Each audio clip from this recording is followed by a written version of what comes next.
Well, Gavin Williams looked every bit of an ace last night, or I guess yesterday afternoon. It was a day game. He's been pretty much phenomenal all season long. Is this Gavin's ceiling, or is there an even higher level you think Gavin Williams can get to as a starting pitcher? He did yesterday. I mean, what do you want him to do? No, I mean, not necessarily yesterday, but just now McNuggets. Now you poo-pooing. You poo-pooing Gavin Williams. You were supposed to be happy about them. I said he looks like an ace. Could he be even better? You want more? Greed. 12 strikeouts. His last start, he pitched poorly against Toronto. Besides that, he's been lights really out. good. Yeah. I mean, really, since I want to say the All-Star break of last year, he's just been sensational. Yeah, he's been terrific. I think he leads the majors in strikeouts.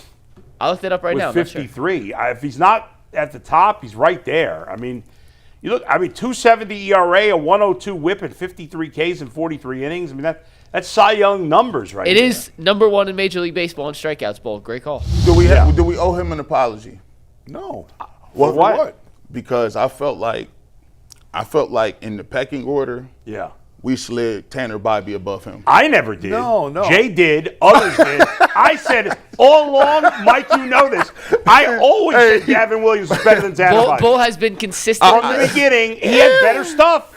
Then they gave Bybee the money, and it was like, well, listen, Bybee started opening the season. They gave Bybee the money because Gavin Williams is represented by Scott Boras. Oh, okay, so that means he's not taking yes, the money. he's not taking it. Plus, But Gavin was a little injured earlier in his career. He missed some time. I mean, but he has put it all together. Bybee got off to a better start, but Williams has always had the higher ceiling. Yes, We've always. said that from the start. Espino was supposed to be better than all of them. Right. Espino was 1, Gavin was 2, and Bybee was 3. It That's just so happened that it clicked for Tanner earlier. Well, it looked like, but no, I mean, right now, Bybee's your fourth starter. I mean, it's that simple. Yeah. He's your fourth guy. He's below Ciccone?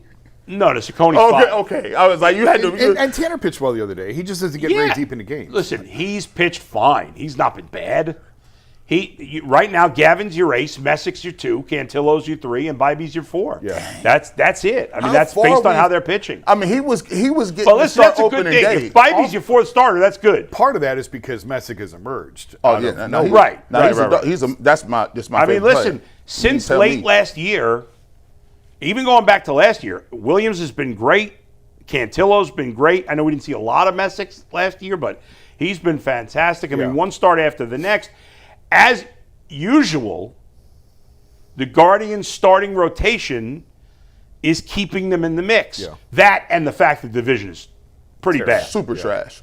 I mean, you have in the NL Central, every team is over 500. In the AL Central, no team is over 500. You know what? This is the equivalent of the NFC South in football. Every single year, it's the Saints, it's the Buccaneers, it's the a Panthers. Right. It's a mid-off. And at the end of the year, you see a team in the hunt, 8-1. But the Panthers can win the division actually with a 7-9 record. Right. If the Saints tie, you're like, what? Yeah, I mean, there is definitely some truth to that. I mean, they had 2 teams in the playoffs last year. They had 3 teams in the playoffs out of the division 2 years ago. That's true. That is true. Yeah. Bull, before we wrap, real quick, we got one more thing we have to get in. We have to take another break. You weren't here yesterday after Bazzana's debut. Your impression of Travis Bazzana after 2 games, super early. Been a rough obviously, start. I saw he's had a number of exit velos over 100 already. Yeah, he had 2 yesterday, both over 100. It's rough. I mean, like the defensive play was ugly yesterday, and he'll be. I mean, I'm not going to judge a guy. I'm glad he's up in the big leagues. I know. I was talking to the kids on my baseball team about it and how exciting it is, and they all went home to watch him play. And he walked twice. His walk rate in the minors Leave him was alone. tremendous. He'll be fine. He's going to play second base every day. Unless he's a total disaster, he's got to stay up the rest of the year. So I think he'll be fine. The guy's a good hitter. It's going to translate to the majors. Just hasn't quite yet. But as you said, the exit velos were good. Yeah.